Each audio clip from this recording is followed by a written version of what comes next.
Hello everyone, this is Ankita. In this video we are talking about National Education Policy of 2022. ठीक है, इसमें हम देखेंगे कि ये क्यों आई, क्यों इसको अडॉप्ट किया गया और क्या क्या की फीचर्स थे इसके। तो ये जो पॉलिसी ड्राफ्ट की गई है उस कमेटी के चेयरपर्सन थे डॉक्टर के कस्तूरी रंजन। ठीक है, तो जो मेजर चेंजेस हुए हैं आफ्टर 34 ईयर्स हुए हैं हमारे यहाँ पर ministry of human resource development का नाम चेंज करके यहाँ पर मिनिस्ट्री ऑफ एजुकेशन कर दिया गया है। अब हम देखते हैं कि एम क्या थे इसके। ठीक है, तो national education policy wants to create inclusive education create करना चाहते थे। बच्चों का बैकग्राउंड ना देखते हुए सभी को एजुकेशन दी जानी चाहिए, कोई बच्चा पीछे नहीं रहना चाहिए। यहाँ पर एक्टिव एजुकेशन पर, एक्टिविटीज़ पर ज़्यादा फोकस किया गया है और डिस्कशन एंड प्रोजेक्ट्स वगैरह पर ज़्यादा फोकस किया गया है। ठीक है, ये कॉम्प्रिहेंसिव रहेगा, मतलब पूरी पर्सनैलिटी डेवलपमेंट पर ध्यान दिया गया है। अब पूरी पर्सनैलिटी से हमारा क्या मतलब है? कॉग्निटिव मतलब mind and thinking, social relation with others और इमोशनल जो व्यक्ति फील करता है, और फिजिकल, ठीक है, बॉडी और हेल्थ। ठीक है, तो व्यक्ति क्या सोचता है उन सभी चीज़ों को भी देखा गया है। व्यक्ति के अगले और बाकी व्यक्तियों के साथ कैसे क्या रिलेशन है उनको भी देखा गया है। फीलिंग्स को भी देखा गया है और बॉडी और हेल्थ को भी देखा गया है। एक एग्जाम्पल देखते हैं। एक स्टूडेंट है, ठीक है, वो क्लासरूम में लर्निंग कर रहा है तो उससे कॉग्निटिव लर्निंग हो रही है। स्पोर्ट्स खेलता है तो फिजिकल लर्निंग हो रही है। ग्रुप प्रोजेक्ट से सोशल लर्निंग हो रही है और सेल्फ कॉन्फिडेंस से इमोशनल लर्निंग हो रही है। ठीक है, तो होलिस्टिक डेवलपमेंट हो रहा है यहाँ पर। जो हमारी नेशनल एजुकेशन पॉलिसी है वो अलाइन करती है सस्टेनेबल डेवलपमेंट गोल्स के साथ, जो कि एजेंडा है हमारा 2030 के लिए। ठीक है, अब SDG 4 का क्या है? क्वालिटी एजुकेशन देनी है सभी के लिए। गोल्स क्या क्या हैं इसके? Inclusive education, life long learning, equality for opportunity. इस चीज़ का विज़न है कि इंडिया को as a global knowledge super power के रूप में लेकर के आना है। ठीक है, चाहता है कि इंडिया एक ग्लोबल नॉलेज लीडर के रूप में सामने आए। अब इसका क्या मतलब है? इसका मतलब है हमारे यहाँ स्ट्रॉन्ग यूनिवर्सिटीज़ होनी चाहिए, स्किल्ड ग्रेजुएट्स होने चाहिए, रिसर्च एंड इनोवेशन में हमें पार्टिसिपेट करना चाहिए, कल्चरल आइडेंटिटी होनी चाहिए हमारी। अब इसके लिए अगर हमें एग्जाम्पल देखना हो तो हम देख सकते हैं कि US के पास एक यूनिवर्सिटी है, हार्वर्ड यूनिवर्सिटी। ठीक है, MIT। India wants its institutions to become a global benchmark. India भी चाहता है कि जैसे हार्वर्ड की पहचान है ग्लोबली, वैसे ही इंडिया के इंस्टीट्यूशंस की भी उसी प्रकार की पहचान होनी चाहिए। इसी सब को ध्यान में रखते हुए हमने नेशनल पॉलिसी लेकर के आई है। जो ये नेशनल पॉलिसी है ये 2 चीज़ों पर मेजर फोकस करती है। देखिए, 2 चीज़ों पर मेजर फोकस करती है, school education and higher education. School education में हम देखते हैं कि जो बच्चे का फाउंडेशन है वो स्टेज बनती है। वहीं पर हम हायर एजुकेशन में देखते हैं जैसे कि यूनिवर्सिटीज़, कॉलेज और रिसर्च के वक्त हम देखते हैं कि जो अदर एरियाज़ हैं जैसे adult education, online education, Indian language वगैरह और वोकेशनल स्किल्स वगैरह बनती हैं। तो जो मेन फोकस रहा है वो हमारी 2 चीज़ें रही हैं। जो इस पॉलिसी का मेन एम है कि हर बच्चा प्री स्कूल से लेकर के सेकेंडरी लेवल तक की एजुकेशन तो कंपलसरी ले ही ले। इसके बाद हम देखते हैं कि एक न्यू स्ट्रक्चर आया है 5+3+4। ठीक है, पहले क्या था? 10+2 का मॉडल था, अब है 5-3-3-4। अब ये क्या है? तो इसको हम यहाँ देख सकते हैं। देखिए, जब बच्चा 3 साल से 8 साल का होता है तो उसको प्री स्कूल प्लस फर्स्ट से लेकर सेकेंड क्लास तक लेकर के जाना है, जहाँ पर उसको उसका मेन फोकस दिया जाएगा प्ले पर और बेसिक स्किल्स पर। उसके बाद जब वो 8 साल से 11 साल का होगा, जब वो 3rd क्लास से 5th क्लास तक में जाएगा तो उसके डिस्कवरी एंड एक्टिविटी पर ज़्यादा फोकस किया जाएगा। इसके बाद मिडिल स्कूल में जब वो 11 साल से 14 साल का होगा, 6th क्लास से 8th क्लास में जाएगा तो उसकी कॉन्सेप्ट बिल्डिंग और एक्सपेरिमेंटेशन पर ज़्यादा फोकस किया जाएगा। वहीं पर सेकेंडरी लेवल पर जब वो 14 साल से 18 साल तक का होगा और 9th क्लास से 12th क्लास में जाएगा, तब उसकी क्रिटिकल थिंकिंग और चॉइसेस डेवलप की जाएंगी। अब हम देखते हैं कि इस चेंज को पर्टिकुलरली क्यों लेकर के आया गया।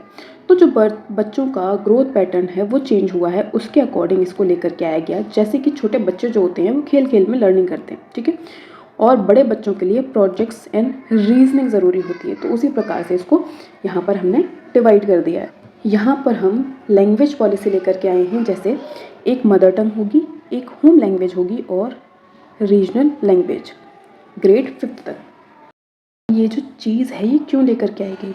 क्योंकि जो बच्चे होते हैं वो जल्दी लर्न करते हैं खुद की लैंग्वेज में, ठीक है, और उनका कॉन्फिडेंस ग्रो होता है जब वो अपनी लैंग्वेज में पढ़ते हैं और कॉन्सेप्ट क्लियर होते हैं।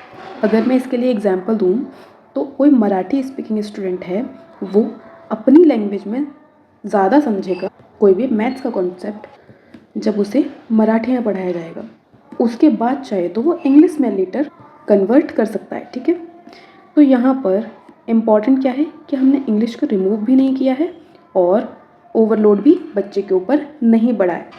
अब क्या होता है, इस नेशनल पॉलिसी से लेकर के आया गया कि हमें जो बच्चा है उसका 360 असेसमेंट करना है। अब इसका क्या मतलब हुआ, जो हमारा पुराना सिस्टम था वहाँ पर केवल मार्क्स देखे जाते थे और रेक्टिफिकेशन होता था, लेकिन अब क्या है, न्यू सिस्टम में आया है कि होलिस्टिक प्रोग्रेस कार्ड बनेगा जिसमें टीचर असेसमेंट करेगा, सेल्फ असेसमेंट होगा, ठीक है, और पीयर असेसमेंट होगा। और एरियाज़ क्या रहेंगे इसके, academics, arts, sports, behaviour, values and skills. अब इसके लिए अगर हम एग्जांपल देखना चाहें तो एक स्टूडेंट है जो कि डांस में अच्छा है और उसको स्पोर्ट्स में भी भाग लेना चाहिए, केवल एकेडमिक के पीछे या फिर मार्क्स के पीछे नहीं घूमना चाहिए। इसके बाद आता है जेंडर इंक्लूजन फंड। इसका एम क्या है, एजुकेशन दिया जाना चाहिए लड़कियों को भी, ट्रांसजेंडर स्टूडेंट्स को भी, और उसके लिए फैसिलिटीज़ हैं स्कॉलरशिप, टॉयलेट्स, सेफ्टी और सपोर्ट सिस्टम। ये सारी चीज़ें हमें प्रोवाइड करनी पड़ेंगी। यहाँ पर स्पेशल एजुकेशन जोन बनाने पड़ेंगे जो कि SC ST OBC और माइनॉरिटीज़ को स्पेशली सपोर्ट करेंगे। वोकेशनल एजुकेशन जो है क्लास 6 से स्टार्ट करनी पड़ेगी। बच्चे वहाँ पर लर्न करेंगे प्रैक्टिकल स्किल्स जैसे कारपेंट्री, इलेक्ट्रिक वर्क, कोडिंग और गार्डनिंग हो गई और लोकल क्राफ्ट, ठीक है, और इंटर्नशिप करेंगे विथ लोकल एक्सपर्ट। अब एग्जाम्पल अगर हम इसका देखते हैं तो क्लास 6वीं का कोई स्टूडेंट है, ठीक है, वो 10 दिन कारपेंटर के साथ काम करता है और गार्डनर के साथ, तो उससे क्या हुआ, लर्न कर ली उसने एक स्किल, और वो जो लेबरर हैं उनकी डिग्निटी भी बढ़ेगी और बच्चे भी उनकी इज्जत करना सीखेंगे। इसमें देखते हैं हम बोर्ड एग्जाम्स के बारे में। इसमें कहा जा रहा है कि बोर्ड एग्जाम्स को ईजियर बनाया जाएगा, ठीक है, फोकस होगा कॉम्पिटेंसी पर ना कि मेमोरी पर। एग्ज़ाम्स को पर ईयर ज़्यादा टाइम पर लिया जाएगा।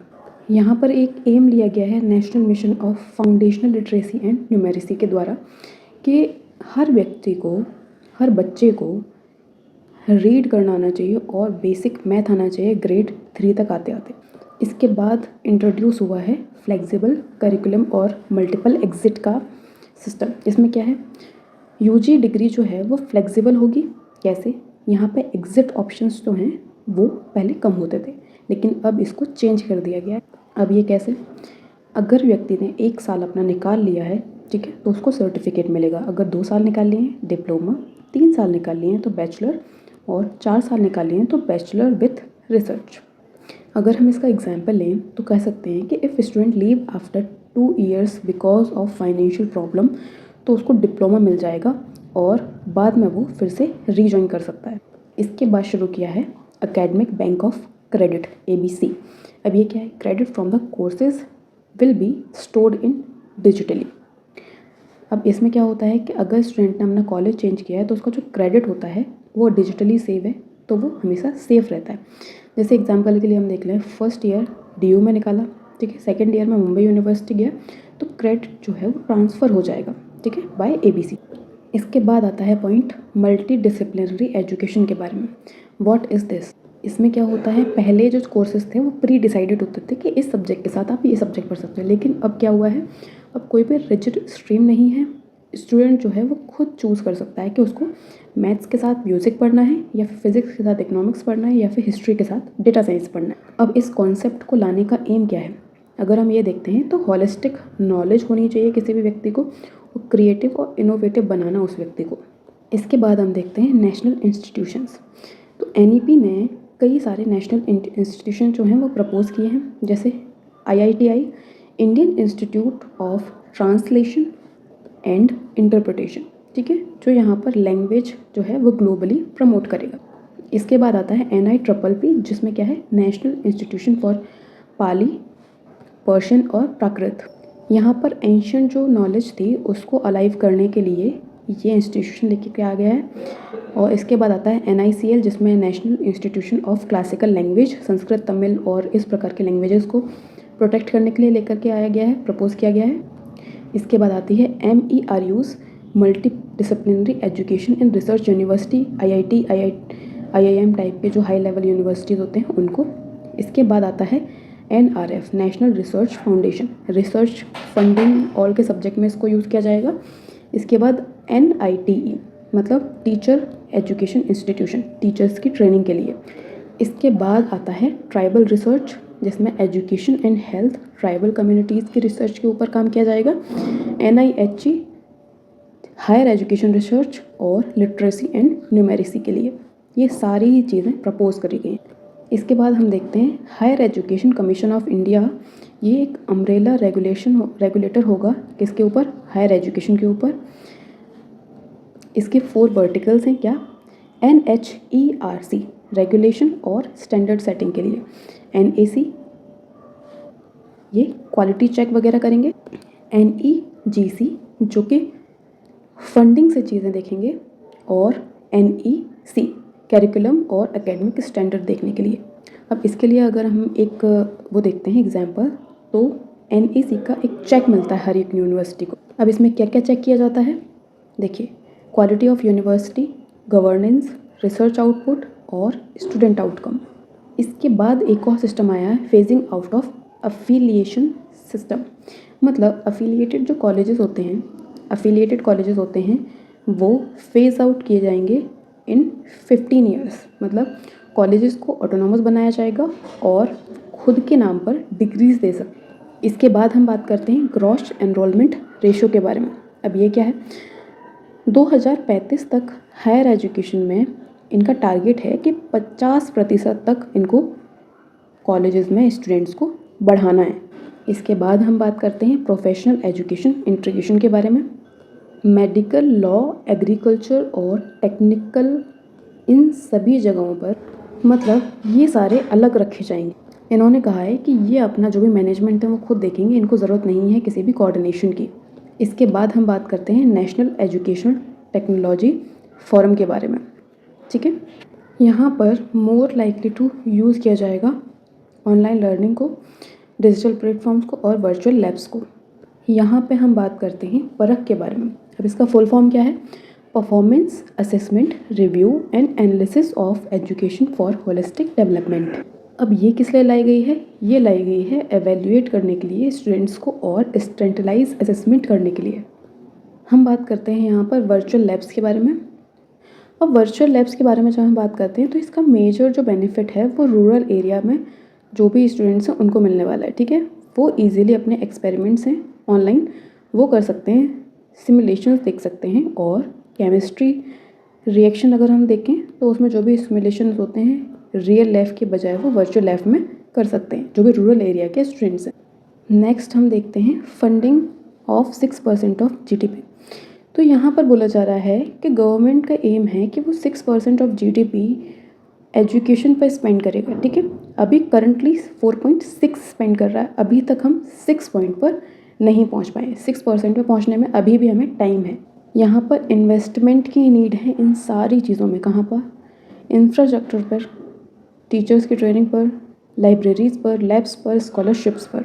तो एट दी एंड अगर हम देखना चाहें कि जो नेशनल एजुकेशन पॉलिसी है 2020 की, ये क्या चाहती है, कंक्लूजन पर अगर हम देखना चाहें तो फ्लेक्सिबल और स्टूडेंट फ्रेंडली सिस्टम है ये, वो चाहते हैं।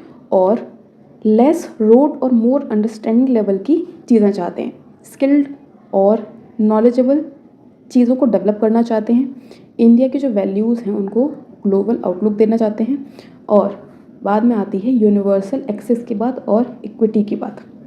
ये यूनिवर्सल एक्सेस हमें प्राप्त हो, इस प्रकार की एजुकेशन पॉलिसी लेकर के आना चाहते हैं। तो ये थी हमारी नेशनल एजुकेशन पॉलिसी 2020। तो आपको ये वीडियो कैसा लगा है प्लीज़ बताइएगा। और अगर आपको वीडियो सही लगा है तो प्लीज़ वीडियो को लाइक कीजिए, साथ में चैनल को सब्सक्राइब कीजिए। बताइए कि आपको वीडियो कैसा लगा। अगर आपको किसी भी स्पेसिफिक टॉपिक पर वीडियो चाहिए तो वो भी बता दीजिएगा। चलिए अगले वीडियो में मिलते हैं।